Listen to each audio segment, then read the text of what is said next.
그러면 안녕하세요. 저는 공기준 학생이고 지금 여기 있는 건 이용 목사님입니다. 네. 제가 먼저 묻고 싶은 질문인데요. 혹시 CSIS랑 애프터스쿨이랑 그 차이점이 뭐가 있을까요?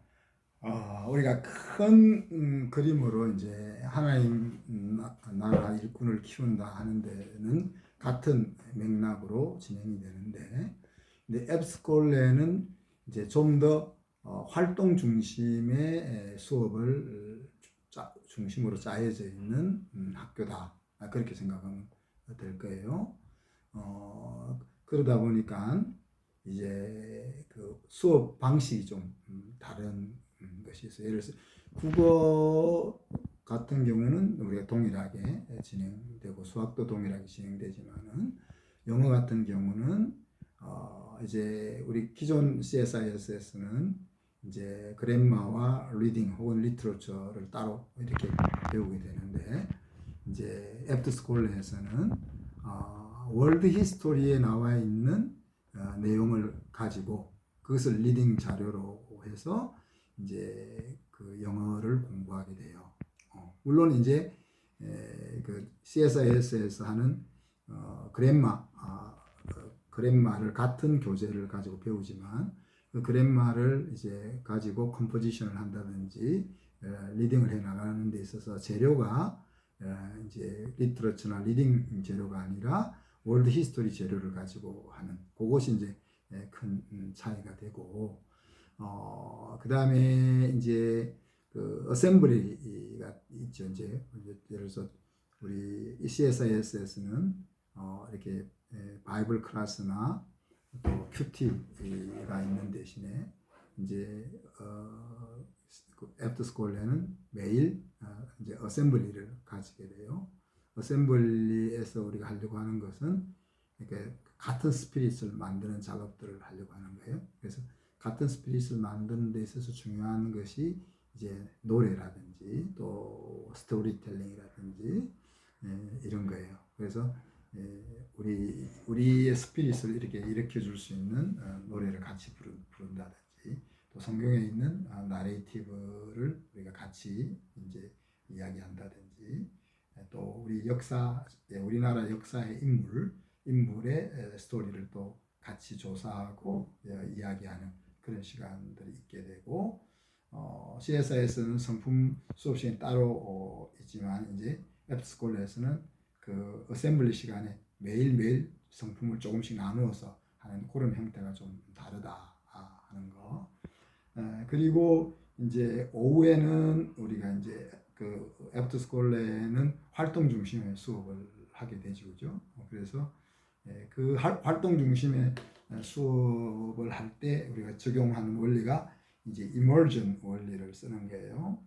이제 기존에는 우리가 뭐 미술 2시간, 또 음악 1시간, 체육 2시간 이런 식으로 해 오기 때문에 그렇죠. 뭐 이제 다양하게 할 수 있는 면은 있지만 좀 깊이 배우는데 좀 부족한 부분이 있죠. 그래서 형태를 좀 바꿔가지고 트랙을 만들고 트랙들을 좀 한 학기 동안 깊이 있게 많은 시간을 다루려고 하는 거죠. 그래서 근데 이제 그 우리 CSIS 학생들에게도 이 트랙별 수업의 장점들을 좀 경험하게 하기 위해서 시간표를 조정해서 애프터 스쿨에 와서 트랙별 수업을 같이 이제 배우게 하는 거예요. 그러시군요. 그렇습니다. 그러면 혹시 애프터스쿨을 만들면서 특히 동기부여나 큰 그림이 그런 큰 한 목적이 있나요? 아까도 이야기했지만은 앞으로 이제 AI 시대가 되기 때문에 전통적으로 이제 공부라고 이야기하는 정보를 습득하고 기술을 습득하는 중심의 교육들은 이제 혼자 할 수 있는 부분으로 자꾸 이제 바뀌어서 가게 되고, 또 사람과 사람의 인터랙션을 일으키는 이제 그런 그 실력을 키우는 것이 더 중요해지게 되는 거예요.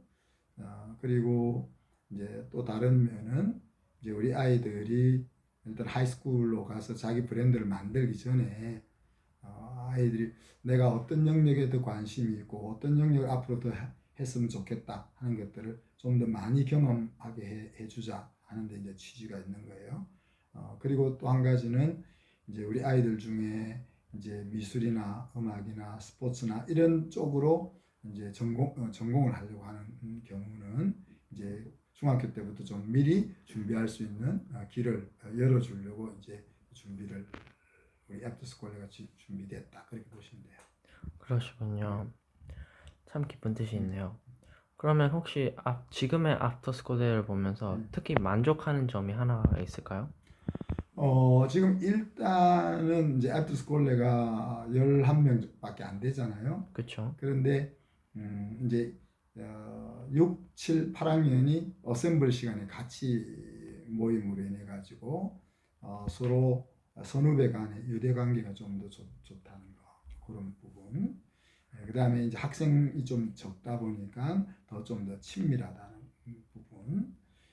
그리고 학업 방식에 있어서도 우리가 이제 한 학기를 해보고 나면은 애프터스쿨의 방식의 그 이제 활동별 트랙 수업의 장단점이 좀 나오겠지만은 이걸 이제 보완을 좀 해 나가겠죠, 그죠? 그래서 물론 이제 이런 부분이 있어요. 예를 들어서 미술을 하기 싫은 사람이 일주일에 7시간씩 미술을 하게 됨으로써 지겹다. 이런 면이 없지도 않겠죠, 그죠? 그렇지만 이제 그런 면보다도 미술에 대해서 좀 더 깊이 경험할 수 있게 되는 기회를 가진다는 측면에서는 잃어버리는 것보다 얻는 것이 더 많다고 생각해요.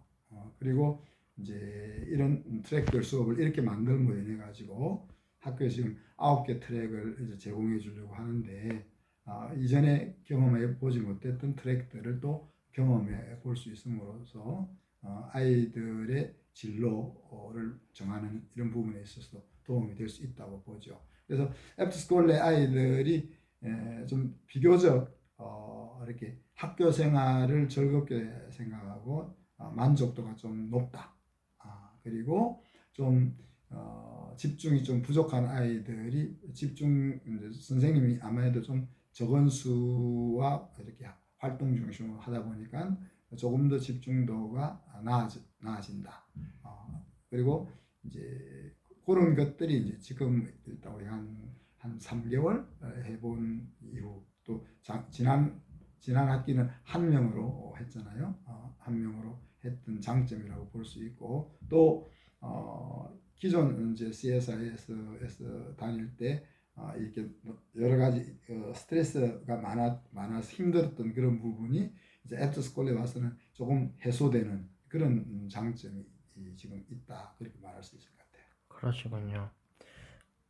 그러면 혹시 여기 새로 오는 학생들한테 애프터스쿨에 대해서 뭐 하고 싶은 얘기가 특별히 있나요? 일단 이제 우리 CSIS나 애프터스쿨레나 크게 너무 이제 염려 안 해도 되는 것이 이제 애프터스쿨레의 중요한 활동별 트랙 수업들을 기존 CSIS 학생들도 다 경험할 수 있는 기회가 주어지기 때문에 뭐 완전히 이제 그 180도 다른 건 아니기 때문에 너무 염려할 필요는 없다라고 생각이 되고 그렇지만 이제 좀 더 책상에 앉아서 공부하는 것을 것보다도 좀 활동적으로 공부하기를 원하는 학생들한테는 애프터스쿨레가 더 맞다. 그렇게 이제 볼 수가 있을 것 같아요. 그러시군요. 그리고 또 한 가지는 애프터스쿨에는 어떻게 보면 그러니까 더 집중도가 필요한 방식의 학급이다. 대신에 이제 자기가 흥미를 가지고 관심을 가지고 더 집중해야 되는 그래서 그냥 공부가 잘 안 된다고 해서 애프터스쿨에 올 수 있는 것은 아니다. 그러시군요. 제가 들은 게 몇 가지가 있는데요. 애프터스쿨이랑 CSIS가 조금 더 멀어질 뭔가 조금 더 따로 분리될 거라는 그런 소식도 들었는데 혹시 이게 가짜인가요? 아니면 진짜인가요? 분리되어진다기보다도 예를 들면은 이제 지금은 국어하고 수학 같은 경우는 같이 하잖아요. 그쵸. 근데 애프터스쿨 학생들이 많아지면은 따로 할 수 있겠죠, 그죠? 그러니까 그런 면에서는 좀 더 나눠진다는 말은 맞을 수가 있고, 대신에 이제 오후에 하는 트랙별 수업들은 같이 하니까 어차피 이렇게 같이 3분의 1 정도는 항상 공유하는 시간들이 있으니까 그런 것들이 완전히 우리가 다르다 이렇게 생각 안 해도 될 것 같고, 뭐 좀 쉽게 생각하면 러브 반, 조이 반, 애프터 스콜레 반이 있다. 이렇게 생각하면 쉽게 이해가 될 것 같아요. 알겠습니다. 네. 그 얘기하셨던데 트랙은 같이 한다고 했잖아요. 혹시 그 같이 하는 이유가 그 한 큰 이유가 있을까요? 지금 목사님 생각은 기존 방식보다 그 이멀전식으로 하는 것이 더 효과가 있다고 보아지는데, 이제 CSIS의 또 똑같은 형태의 트랙을 만들기는 좀 힘들잖아요. 또 예를 들어서 같은 수업을 또 두 군데 나눠서 또 해야 되는 그런 부분이 있고, 또 다르게는 그 저기 애프터스쿨 아이들 또 11명밖에 안 되니까 또 11명에게 지금 이제 이번에 우리가 트랙을 4개 열었지만 다음 학기는 5개 열 생각이고 그 다음 학기는 6개 열 생각이고, 그래서 기본적으로 6개 트랙이 이렇게 돌아가게 할 생각인데, 그러면 이제 만약에 11명밖에 없으면 트랙을 하나밖에 열 수가 없잖아. 그쵸. 그러면 이제 선택의 다양성이 좀 줄어들기 때문에, 이제 예를 들어서 애프터스쿨 아이들도 한 6, 70명이 되고 CSIS 중학생들도 한 6, 70명이 되면 그때 가서는 또 트랙을 또 따로 할 수도 있겠죠. 그렇지만 이제 그때 가서도 트랙을 따로 하기보다는 차라리 6개 열린 트랙을 7개, 8개 트랙 종류를 더 열어주는 거가 아이들한테 더 좋지 않겠나 그렇게 생각하는 거예요. 그러시군요. 이게 솔직히 저는 더 이상 질문할 건 더 없어요. 이렇게 같이 해주셔서 되게 감사하고요. 지금까지 이훈 목사님이었습니다. 네, 감사합니다. 감사합니다.